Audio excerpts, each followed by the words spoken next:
¿Qué tal, queridos? Bienvenidos a una nueva charla con personas interesantes, con personas que nos, que los invitamos para que nos platiquen más, para que sepamos más. Y en esta ocasión me permití invitar al doctor Carlos Martínez Azad, historiador. Se los voy a presentar y le doy la entrada, doctor.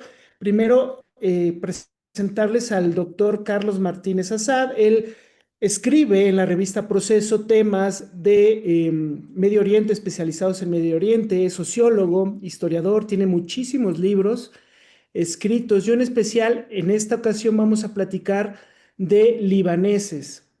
Libaneses, hechos e imaginario de los migrantes en México. También tiene libros como El Laboratorio de la Revolución, El Tabasco Garridista, Breve Historia de Tabasco, que es interesante que esté trabajando estos tipos de historias más regionales, doctor. Y finalmente, bueno, hecha la presentación, les quiero compartir un poco en el tema que vamos a rondar, el tema que vamos a profundizar, que invité al doctor Assad a platicar principalmente de coyuntura, de lo que está sucediendo en Medio Oriente y en especial de un artículo que publicó en la revista Proceso. Y posteriormente vamos a empezar a platicar sobre su libro Libaneses, Hechos e Imaginario de los Migrantes en México. Hecha la presentación, doctor, bienvenido, ¿qué tal? ¿Cómo está? Muy bien, Miguel, muchas gracias por invitarme a compartir este espacio con tu público y desde luego me siento eh, pues contento de poder transmitir que finalmente pues lo que uno hace es eso, es investigar, escribir, publicar libros para difundir ciertos temas que, que sean del interés del público en general o que susciten ese interés para los que no lo hubieran tenido previamente. Totalmente, doctor. Y de hecho, este espacio, canal de YouTube lo creamos especialmente para eso, para traer a personas interesantes y que no estén, que sean temas que sean importantes para México, para la literatura. Especialmente hemos invitado a muchos escritores y creo que es importante dar a conocer esto, ¿no? Porque ya los medios más generalistas, pues tocan los temas pues, más populares que a veces no son, creo yo, de tan importancia, ¿no? Dicho esto, le quiero preguntar sobre su artículo en la revista Proceso. Lo tituló Irán y el supremacismo ay, me lo anoté mal, de Israel, me parece, en el que nos comparte una tesis interesante. Que Rusia estaba lista para unirse a Occidente, ¿es así? E Israel estaba listo para unirse a Oriente, pero sucedieron estas guerras y me gustaría preguntarle sobre estas tesis que nos comparte, sobre la tesis también del escritor Thomas Friedman, que lo cita mucho, el periodista. Entonces, pues un poquito de hablar de coyuntura, ¿no? De las guerras que están sucediendo ahorita en Medio Oriente en especial, usted que es especialista en especial en Líbano y en Medio Oriente. Eh, sí, mira, este tema no es un tema nuevo para mí. Bueno, yo creo que ni siquiera las guerras son exactamente nuevas, ¿verdad? Tienen mucho tiempo larvándose los conflictos que ahora tienen lugar. Eh, Sin embargo, yo he venido escribiendo sobre estos temas desde hace mucho tiempo. En realidad, creo que eh, todo mi interés pues surgió pues de la cultura compartida con los libaneses, a través de mi familia, de los amigos próximos, etcétera. Y siempre fue un país del que había mucha referencia, ¿no? Mi familia eh, materna, sobre todo, está muy vinculada a un grupo, digamos, intelectual, porque formamos parte de una familia maronita, de la cual, en la cual varios de los cercanos, varios tíos míos, fueron personas consagradas eh, Mire, a la iglesia maronita, y por lo mismo es son personas que viajaban más que la normalidad de la gente y que pues tenían misiones como de mi familia, tanto en Estados Unidos como en México. De hecho, el primero de la familia Asad que llega a México llega en 1893 y, mire. y es un sacerdote maronita que después va a escalar en esta agrupación y va a convertirse en monseñor y siempre manteniendo un vínculo importante con México. Entonces, a partir de ahí comienzo a escuchar estas historias.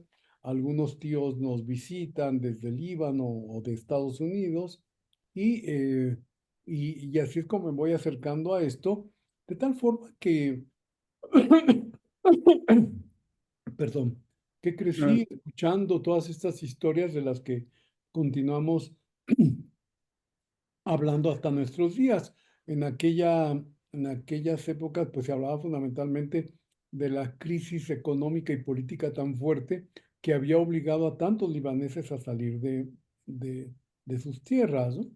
Eh, pero mientras sucedía, mientras transcurría todo esto en la vida cotidiana, pues como historiador, como sociólogo, me fui formando muy interesado en las cuestiones regionales del país, de México, y entonces vemos con Tabasco, ¿no? Con gran Tabasco. parte de mi carrera la he dedicado a estudiar las regiones de México y en efecto algo que me resultó de un gran interés fue Tabasco.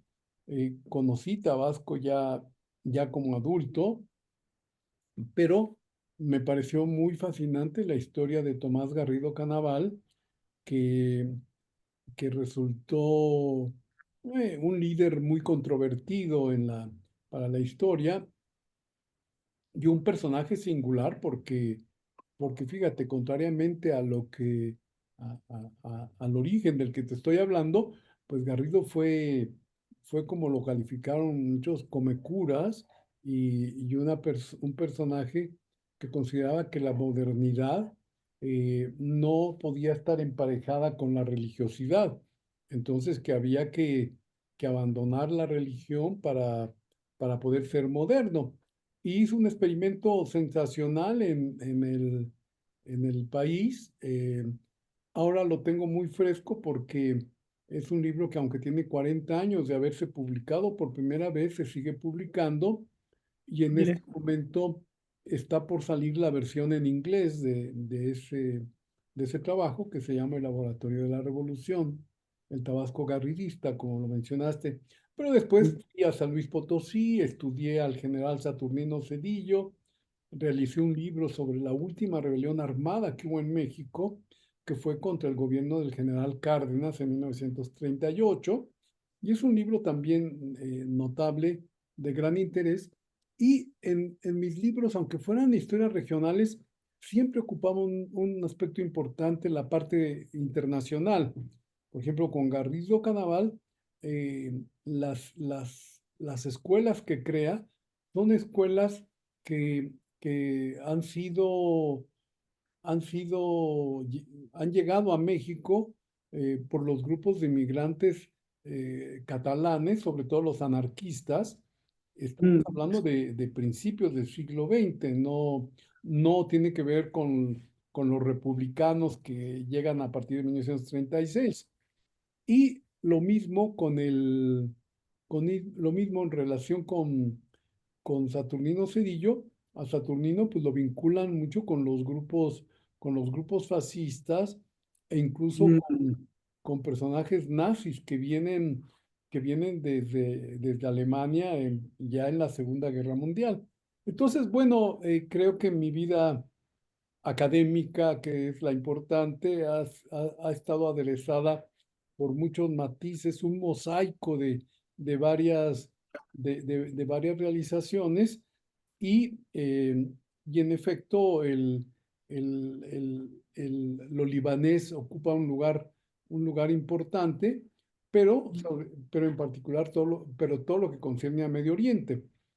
Otro Claro. libro mío lleva por título Los Cuatro Puntos Orientales, el regreso de los árabes a la historia, que, que más bien surgió en el momento de la guerra de Estados Unidos en Irak.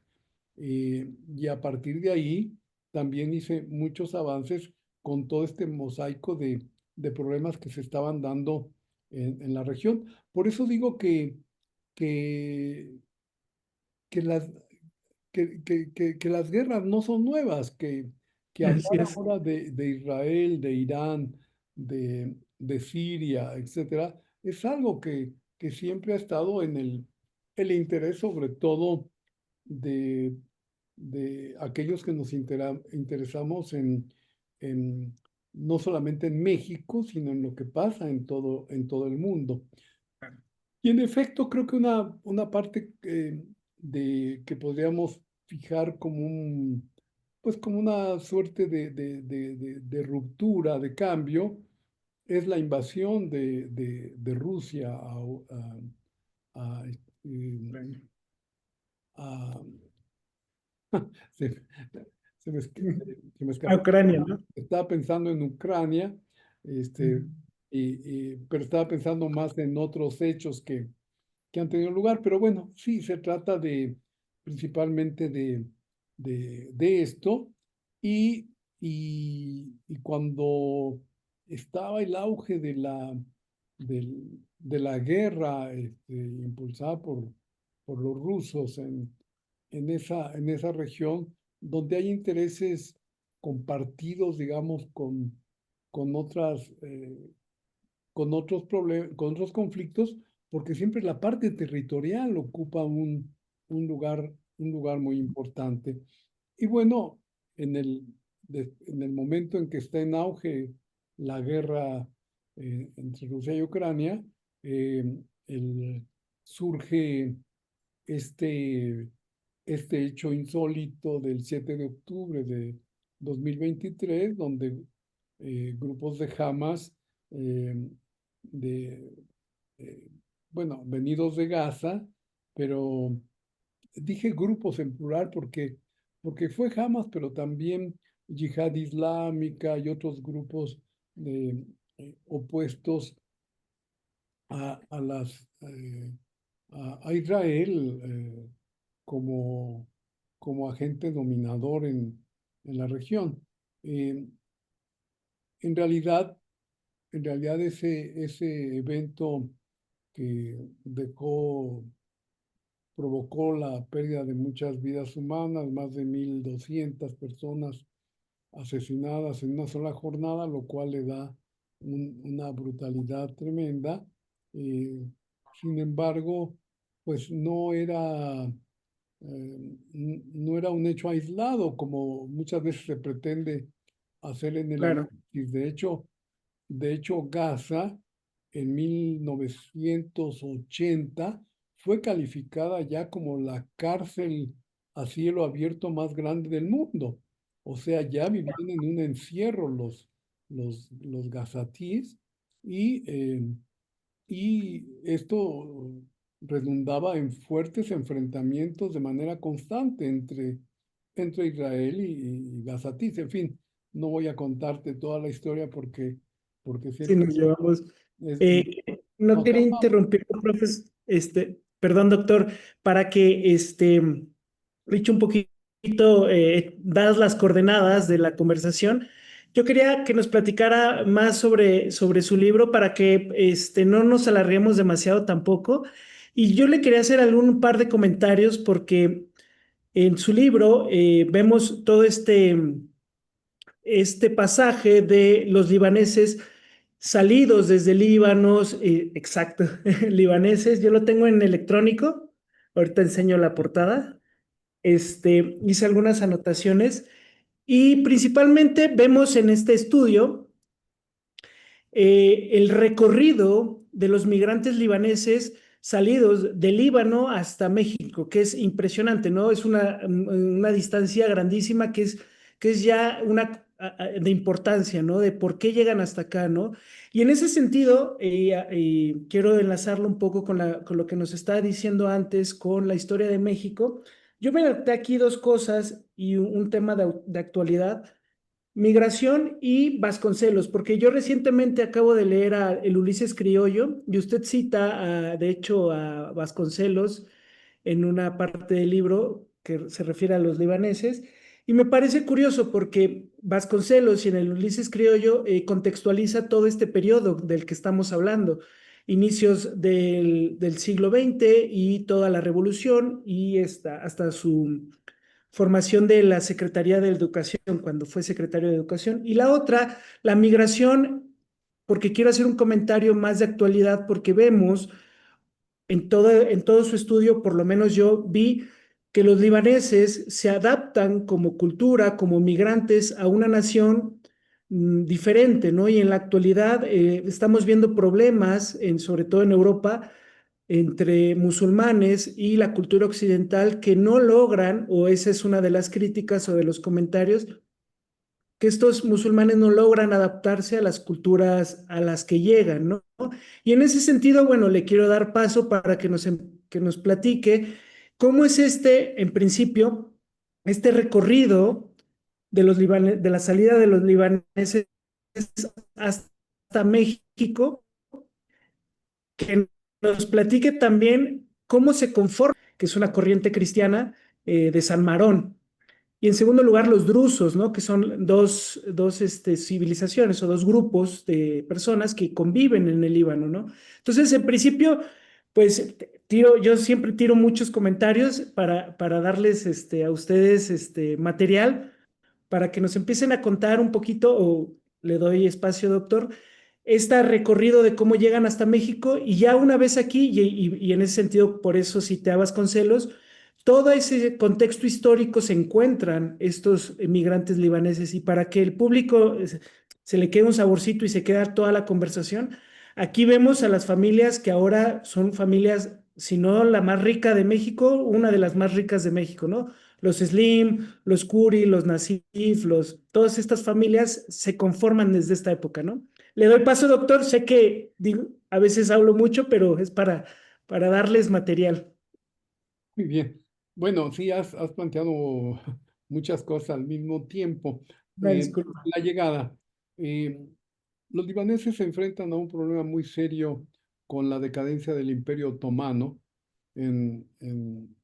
allá en Medio Oriente, y el Imperio Otomano en el siglo XIX comienza a desvanecerse, a desvanecer el gran poderío que tuvo ese imperio, que es bien interesante hablar del Imperio Otomano. Tengo un libro también reciente que se llama La caída del Imperio Otomano y la creación del Medio Oriente, que vale mucho la pena conocer porque se vincula mucho también a las migraciones, no solo de los libaneses, sino también de los judíos que vienen de toda esa región. Bueno, el hecho es que el imperio se desmorona.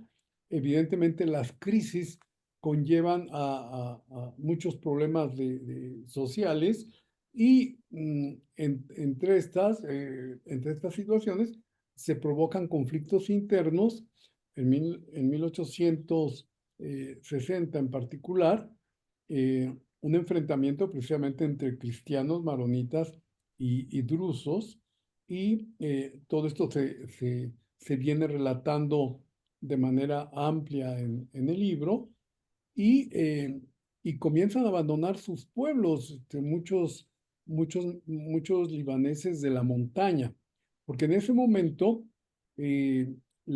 lo que tenemos es una región en la cual están adscritos los maronitas, que se llama Monte Líbano. Sí, No existe el país Líbano. Lo que existe como unidad territorial estatal es el Imperio Otomano. De tal claro. manera que cuando llegan a México, los primeros inmigrantes vienen como parte del Imperio Otomano. Les Exacto. llaman, por eso son otomanos, y luego se les llama turcos principalmente. Eso es algo muy interesante que lo muestro claramente en mi libro, los emigrantes salen, pero no vienen de un lugar estructurado como Estado, como nación, aunque Exacto. forman parte de una nación, pero no en el sentido moderno actual, porque los viajeros que van a Medio Oriente en el siglo XVIII, XIX, le llaman a ese lugar, le llaman la nación maronita, no la nación libanesa, porque son los cristianos con quienes establecen los vínculos, eh, y, y no así con los, eh, con los musulmanes, que son quienes se identifican como árabes. Es decir, los occidentales cuando llegan a esa región van a llamar árabes a todos los que son musulmanes y a los que son, y Mm, a los maronitas, que son los cristianos, pues se les llama así, maronitas. Y cuando salen de esa región, van cambiando sus identidades. Y esto es algo que se expresa en este libro, un cambio constante de identidades que no tienen que ver con una denominación moderna de, de ser mexicano o ser francés o ser de claro. cualquier país, ¿no?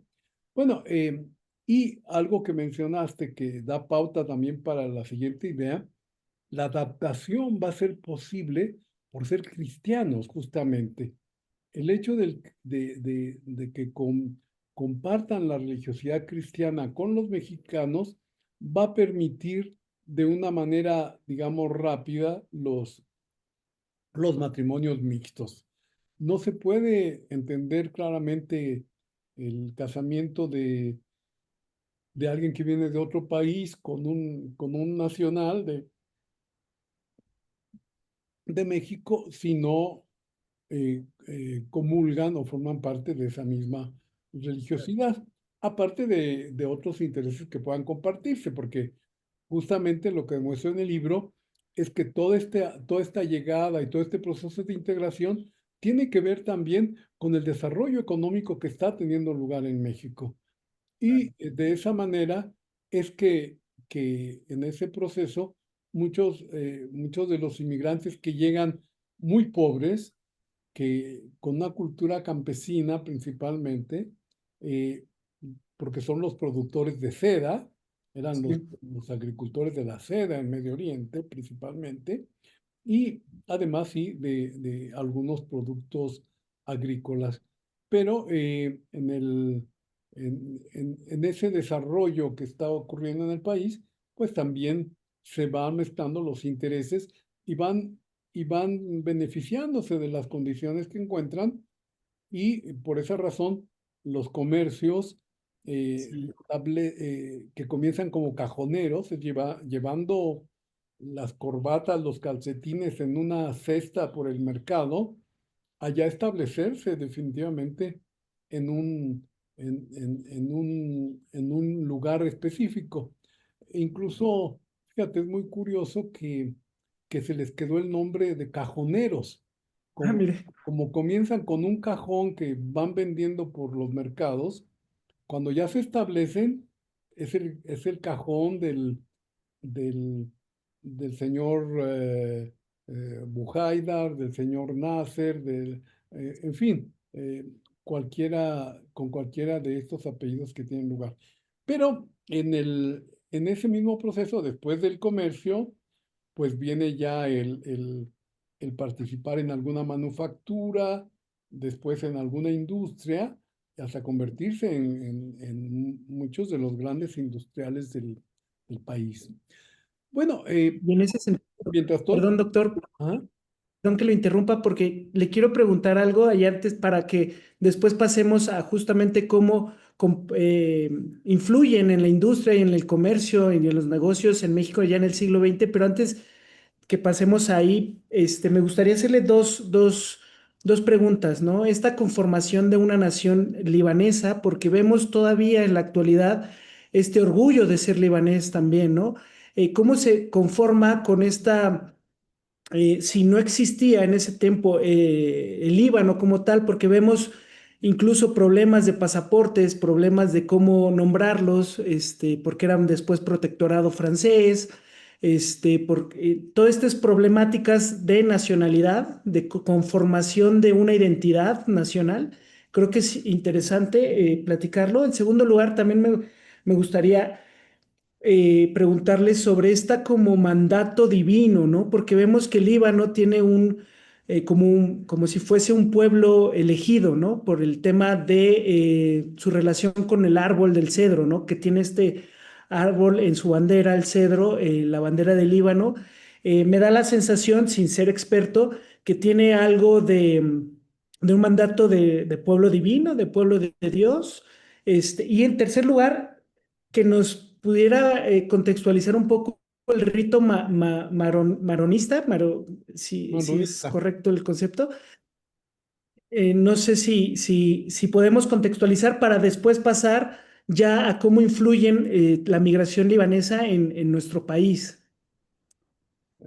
Sí, bueno, qué bueno que has podido avanzar algo en la lectura del libro, porque en efecto, luego de que son llamados turcos, eh, pues viene el momento en que después de la Primera Guerra Mundial el país se independiza, digamos, ya se independiza del imperio. Yo le he llamado la primera independencia del Líbano. Luego van a seguir otras, ¿no?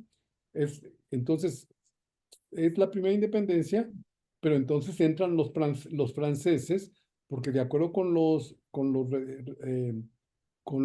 tratados de la Primera Guerra Mundial, se dividen los países y se entregan a diferentes potencias. En ese momento, son los imperios ya que han surgido en todo ese proceso, y entonces Francia se convierte en el protector de Siria y Líbano, e Inglaterra se vuelve el protectorado sobre Palestina. Eh, pues esto, sobre todo en el momento actual, con los conflictos que están viviendo en la zona, pues sale mucho a colación todo este proceso de conformación de lo que es ahora el Medio Oriente. Pero en efecto, en el momento en que ya están los libaneses bajo el protectorado francés, fíjate, esto es algo que no se conocía yo creo que realmente hasta los estudios que yo he realizado, porque, porque para ser libanés tenías que pasar por el registro en los consulados franceses. Ah, mira, Y sí, sí, la dado mención. nacionalidad, la nacionalidad, que no es nacionalidad todavía, porque es simplemente una carta de identidad, como le llaman en Francia. Es una carta de identidad que dan los consulados franceses y certifica que tal persona nació en tal poblado principalmente. No designa un país de manera clara, porque incluso muchas veces los documentos llegan a decir, el protector, se le otorga la nacionalidad sobre el protectorado, sobre el Gran Líbano y la Gran Siria, conjuntamente, como Mm, si fueran un solo país. Entonces, por esa razón, eh, a muchas personas se les designa como sirio-libaneses, y solamente es avanzando el tiempo que ya ellos van a ir adquiriendo su propia identidad de libaneses, sobre todo cuando se va delimitando el territorio, que al comienzo no está tan claro. En realidad, Líbano en los inicios cuando ya se comienza a hablar de una nación, es mucho más pequeño de lo que es ahora. Imagínate, ya era, era algo muy, muy, muy menor. Y ya bajo el protectorado se le da el territorio sobre 10.000 kilómetros cuadrados, que es la cantidad que tiene ahora, 10.500 kilómetros cuadrados. Bueno, entonces en ese momento ni siquiera ellos mismos saben cómo designarse, si son sirios, si son libaneses, y, y es hasta 43, cuando el protectorado va a terminar, que ahí yo afirmo que adquieren la segunda independencia, porque ya se independizan de Francia, y entonces sí ya comienzan a tener sus pasaportes que dicen Líbano, y por tanto adquieren lo libanés. Y ahí comienza esa designación. Sin embargo, viene todavía otro cambio importante. En 1945 se crea la Liga de los Países Árabes. En ese momento, ahora son 22, en ese momento forman parte de esa liga solamente 7. Y Mm, Líbano no sabe muy bien qué hacer porque Líbano se considera cristiano, no se claro. considera árabe ni musulmán. Y sin embargo, las presiones muy fuertes de todos los países es para que forme parte también de la liga y que acepte ser designado como un país árabe. Entonces, Mm, a partir de ahí, muchos de los libaneses pues comienzan a decir que son árabes, ¿no? Y, claro. y ahora esto más bien se ha trastocado de tal manera que, que cuando le preguntan, sobre todo a los más jóvenes, no saben muy bien si son, qué decir, ¿no? Yo creo Claro. que, yo creo que son libaneses por nacionalidad y son árabes por la lengua que hablan, ¿no? Que la lengua es el árabe. Sin embargo, cuando fue la, cuando fue cuando fue el otro, perdón, es que quiso entrar una llamada, Sí, no, me perturbé. Sin embargo, cuando se le trata de designar claramente, es ahí cuando viene esta confusión, ¿no? Este, claro. pero, pero bueno, el Sí, hecho sí es te que no, contesté. que no se sabe muy bien cómo, como la identidad que deben tener. Ahorita te hablé del idioma árabe. Muchos de los libaneses inmigrantes que llegan a México hablan arameo o siriaco, la lengua impulsada por los maronitas y la lengua que aún se sigue manifestando o se sigue hablando en el momento del rito religioso en, en los diferentes templos que existen en México. Y sí hay una connotación de, de un pueblo cercano a Dios, digamos, porque se dice que el, que el árbol del Edén era el cedro. Esto Exacto. ahí entra mucho de la mitología y de la tradición religiosa y igualmente que hay un lugar en Líbano en particular que se llama Edén, o sea, como el Edén del paraíso. Entonces, muchos consideran de manera tradicional, etcétera, que el paraíso terrenal se encontraba ahí, porque además están los cedros y hay una designación que llaman los cedros de Dios, en efecto, porque era el árbol que Dios plantó en el paraíso, digamos, ¿no? Pero esta es parte de toda esa mitología, de todas esas historias tan, pues tan llamativas, pues casi como cuentos previos a los cuentos de las mil y una noches, pues son los cuentos, las historias religiosas, que tienen que ver también con, con David y los enamoramientos del rey David, de Salomón, etcétera. Y pues todo eso estaba vinculado también a, a esa, a esa tierra.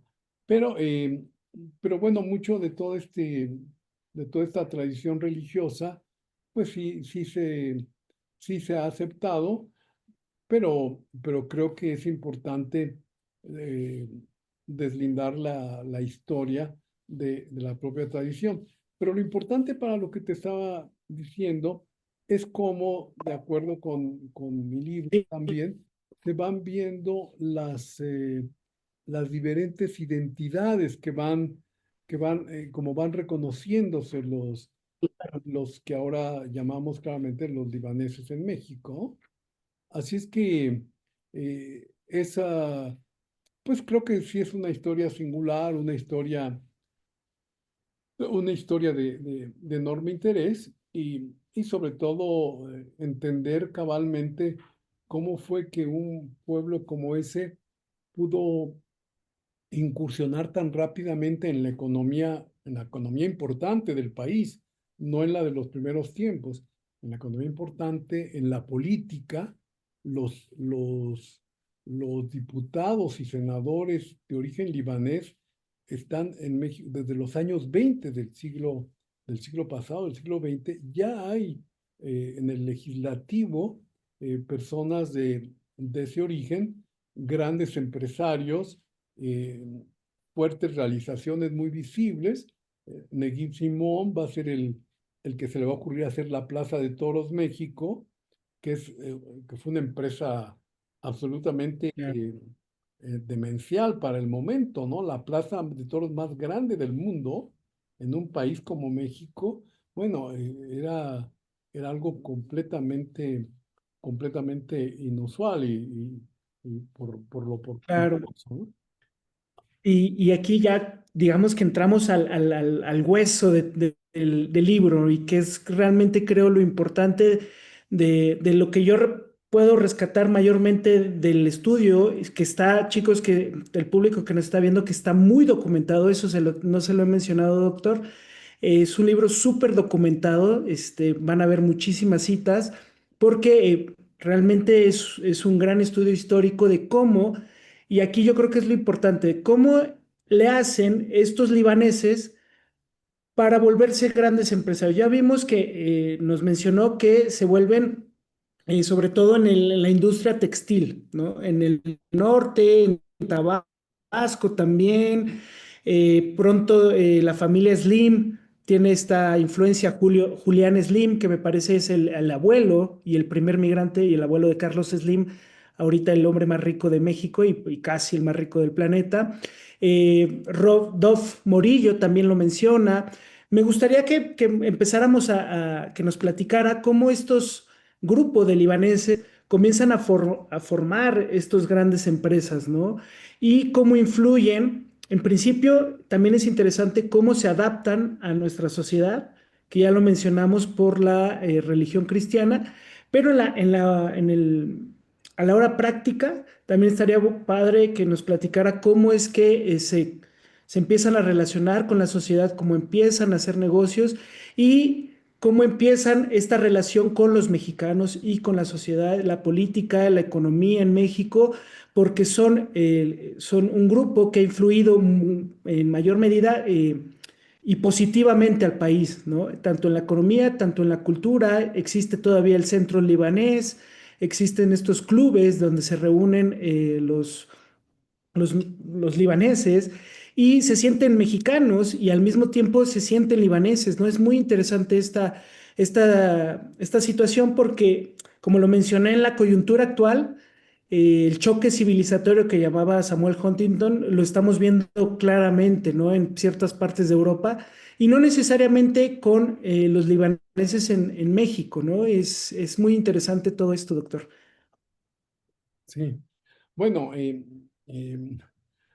son muchos aspectos al mismo tiempo que se involucran en esto. Y yo insisto en que primero hay una situación social muy particular que va, que va, que va desarrollándose porque es un país, México, que comienza su gran proceso de industrialización también desde los años 40 y no en balde un hecho que menciono ahí es como en 1941 el presidente Manuel Ávila Camacho llama a todos los libaneses de México a una gran concentración en la ciudad para, eh, para, es- para pedirles que tienen que organizarse como grupo que trabaje por el bienestar de México, que se hagan pues las asociaciones industriales, etcétera. y como tú lo decías, hay cabezas visibles. Julián Slim, que no es el abuelo de don Carlos, ¿no? sino el papá, es el padre Ah, es el... de Carlos Slim. Y, eh, eh, me pa- y en ese momento los Abunrad, Miguel Abed, son ya personajes que comienzan a tener una fuerte influencia en la economía nacional y en en los cauces que va tomando esa economía. De hecho, Miguel Abed construye el primer rascacielos de México, que está enfrente de la Torre Latinoamericana, precisamente, y se mantiene hasta nuestros días. O sea, que es un edificio que también ha resistido a los temblores que ha tenido esta ciudad y que fue el edificio más alto, la Torre Abel, el más alto de México, hasta que se construye la Latinoamericana enfrente, ¿no? Así es que, como se ve, ya están muy involucrados en el proceso de desarrollo en México y creo que en el libro como es tan difícil hablar de todos, entonces lo que Bien. recurro a una suerte pues de artificio y cuento la vida paralela de don Julián Slim justamente y de don Luis Morillo, que va a ser, que va a ser Sí, un comerciante, una persona destacada en la provincia mexicana, mientras que la familia Slim está en la Ciudad de México, y sin embargo, cómo a lo largo de su vida tienen relación precisamente por los vínculos económicos que han mantenido. La gran tienda de Julián Slim en el centro de la ciudad, pues era el lugar que surtía a muchos de, de, de esos llamados cajoneros en el país. Entonces, eh, al final se conocían todos, ¿no? Y, y sí, cuando ya estalla la Segunda Guerra Mundial, pues uno de los hechos interesantes para un grupo de inmigrantes es que también organizan batallones para ir a combatir a Francia. En realidad nunca van, pero se sí. establecen y desfilan por la Ciudad de México, por la Francia libre, y, y bueno, es una forma, pues, podríamos decir, compensatoria al hecho del protectorado francés, que, que en realidad por los mismos casos que coloco en el libro, en realidad nunca fueron muy beneficiados de ese protectorado, porque todos los juicios en los que participan los libaneses y que tienen que ser desarrollados por los franceses, nunca resultan a favor de los libaneses, siempre Juicios, doctor, resultan. juicios que estamos hablando de juicios de revolucionarios, específicamente casi todos villistas que Sí, asaltaban las tiendas de los libaneses y sí, después los libaneses, cuando termina la revolución, pues piden que se enjuicie y que les devuelvan lo que les robaron, ¿no? A estos juicios se refiere el doctor, perdón, que para sí, contextualizar. me refiero a esos que ejemplifican, porque hay varios otros juicios, algunos menores, que son que, que alguien les robó una tienda en el centro de la ciudad, que alguien se apropió de una tierra. Entonces entran los juicios y son los cónsules franceses los que tienen que encabezar las demandas apoyando supuestamente o teóricamente a los libaneses, aunque como lo señalo en el libro, pues prácticamente todos los casos que me encontré perdían los libaneses y ganaba el gobierno de México, porque el asunto es que ya eran demandas contra el gobierno, no Claro. contra los grupos revolucionarios o identificados con villistas o con todo esto. Bueno, déjame decirte, junto a todo este proceso del desarrollo industrial, etcétera, también por ahí surge un interés inusitado de los libaneses en México por el cine mexicano.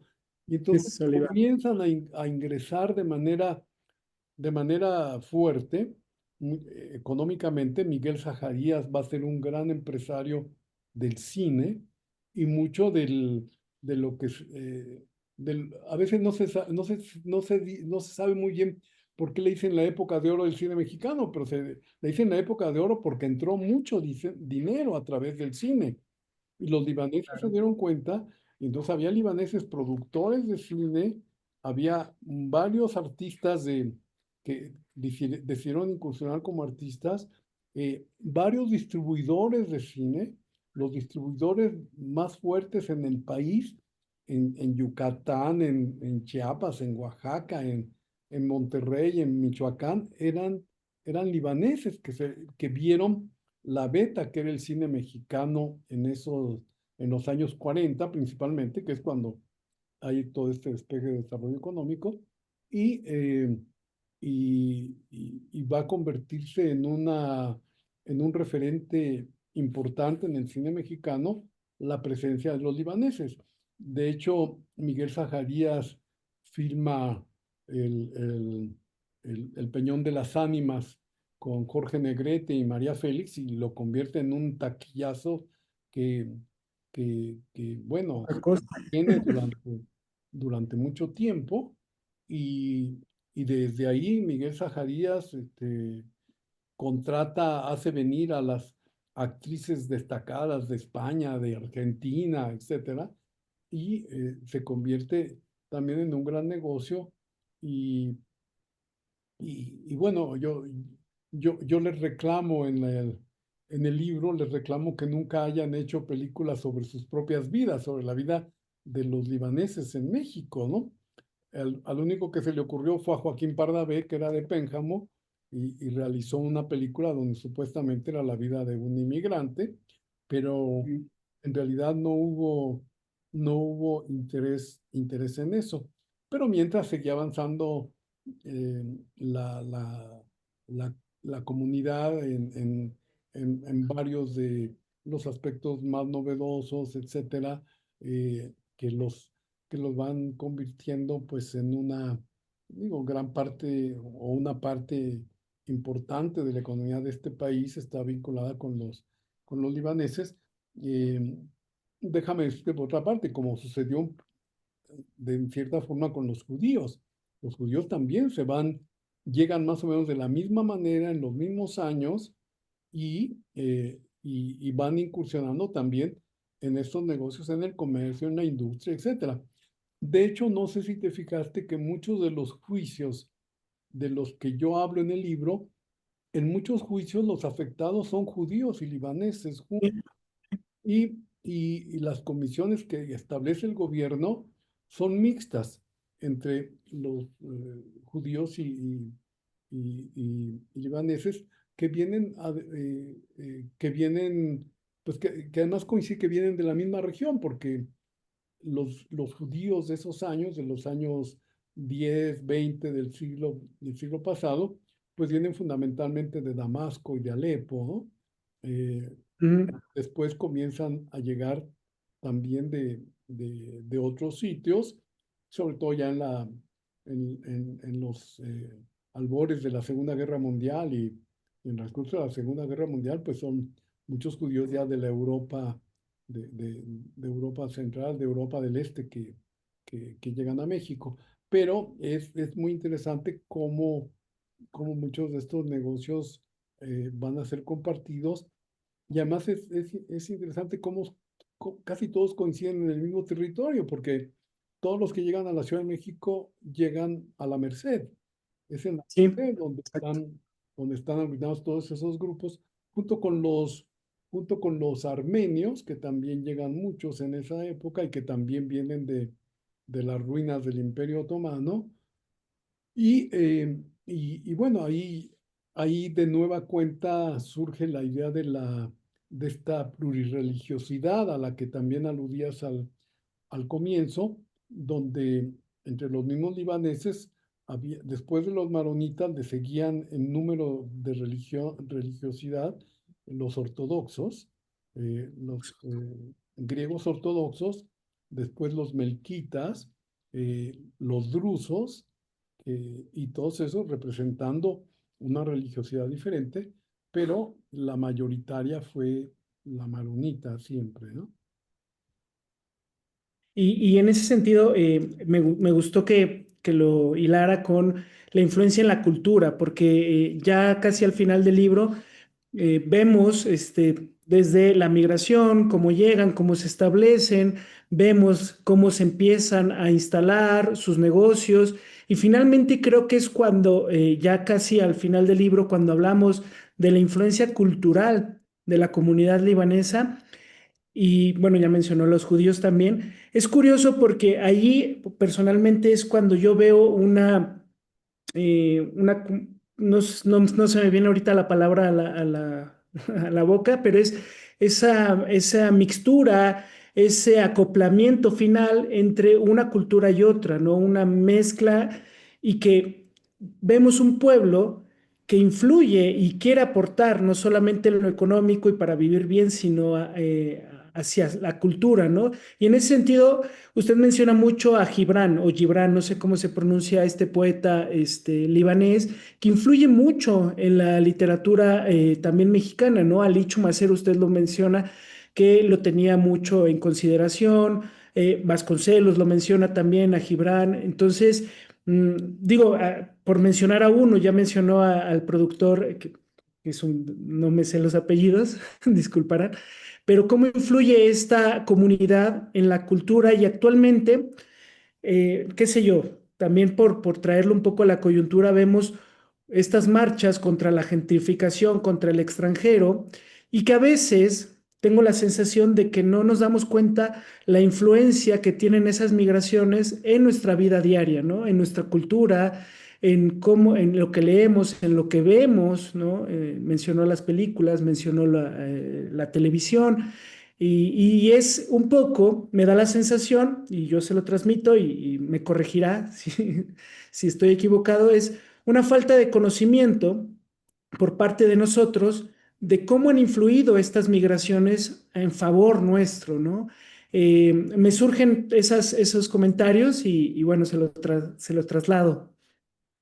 Muy bien, sí, cuando se habla de todo el ambiente cultural, pues sin duda tenemos músicos reconocidos, escritores, literatos, tenemos un muy destacado dramaturgo que fue Héctor Azar y por supuesto el poeta Jaime Sabines, que siempre Ah, Sabine, claro. es mencionado, eh, pero junto a esto sí, y entre la gente joven, muchos documentalistas eh, son, son de origen libanés y pues sin duda sí, está presente, esa comunidad se ha expandido tanto, está presente en muy diferentes lugares y es muy interesante que traigas a colación esta idea de la gentrificación y las críticas que se están haciendo, porque hay una confusión ahí muy fuerte con racismo, ¿verdad? Porque son actitudes racistas muchas veces en las que cae muchos de los críticos y en efecto sí destaca el hecho de que esas actitudes antirracistas existieron, pero no de esta manera concertada y tan drástica como le estamos viendo, sobre todo porque tienen que ver con algunos barrios de la Ciudad de México y tal, ¿no? Así es que eh, creo que un poco para ir terminando la conversación, pues creo que se trata, en el caso de los libaneses, de una emigración exitosa, digamos, en un cierto sentido, sí, porque realmente fue una colectividad que encontró acomodo en México y lo encontró tanto que su referencia sentimental sigue siendo con el Líbano, pero a nadie se le ocurre volver al Líbano. Sí, están muy ya integrados a México, a las pautas culturales, a los valores, a todo lo que significa este país, y de tal forma que pues solamente, como dicen digo, incluso los poetas libaneses, ahora que aludías a Gibran, Khalil Gibran, pues sí, es el Líbano que llevamos dentro, pero lo mantenemos en cualquier parte, ¿no? El mismo Gibran es muy interesante que pese al impulso modernizador que da la literatura árabe, sin embargo escribió mucho en inglés. Y su libro más famoso, El Profeta, está escrito ya completamente en inglés. En los primeros trabajos a veces mezclaba un poco el árabe y el inglés, pero ya su gran libro está completamente escrito en inglés. Y esto es parte de pues de esa idea de todos los valores compartidos que los que descienden de esa comunidad, de esas comunidades, pues llevan ya internalizada. Así es que, pues creo que yo temo que a veces en una conversación algunas de estas cuestiones se vean simplistas y porque, pues en efecto, es mucha la información que se puede exponer en un libro y, y creo que hay que decirle a tus seguidores que lo que es interesante es que es un libro ameno, es un libro ah, que Sí, sí, sí, sí. que llega a ser incluso divertido cuando se habla de algunas anécdotas del cine mexicano o de otras cuestiones que se van destacando, los matrimonios, los... Hasta incluso temas como de color rosa, ¿no? Saber de justo de los Slim, de dónde vienen los Karam, ¿no? De dónde vienen los Kuri, de dónde... Creo que también es curioso eso, yo también lo quería mencionar para que el público también se le antoje, ¿no? Porque vemos justo estos apellidos que vemos desde, qué sé yo, me recordó el Nasif, el Camel Nasif, que fue un escandalazo terrible Sí, hace perfecto. unos años y son de temas textiles. Entonces yo me recordaba y podía ir Un personaje que además fue calificado como el zar de la mezclilla, era el mayor productor de mezclilla y luego se ve envuelto en un escándalo así. En fin, terrible. sí, hay como hay de todo, ¿no? En un Sí, mismo. así que finalmente, doctor, para ir cerrando, ya no quitarle demasiado tiempo, invitar al público a que compre su libro, Libaneses, Hechos e Imaginario de los Inmigrantes en México. Cómprenlo, está en digital, lo compran fácilmente, también está en físico, creo que es Fondo de Cultura, me parece, universidad, ¿no? La UNAM. UNAM y Fondo de Cultura Económica. Y la que usted tiene es una primera versión, una primera edición. Aquí ya vamos en la tercera edición. Ah, mire, Por eso es ya, diferente. bueno. Y finalmente, porque nuestras redes sociales, doctor, nos dedicamos en mayor medida a recomendar libros, que nos mande tarea para leer, además de sus libros, si quiere mencionar alguno que esté también ahorita editado y quizás después lo volvamos a invitar para que nos platique de ellos, porque yo todas estas recomendaciones las anoto y las comparto para los seguidores y digan, el doctor recomendó estos, ¿no? No solamente sus libros, sino también que nos mande tarea para que leamos más algún tipo de literatura. Sé que también ha incursionado en eso. Muy bien, perfecto.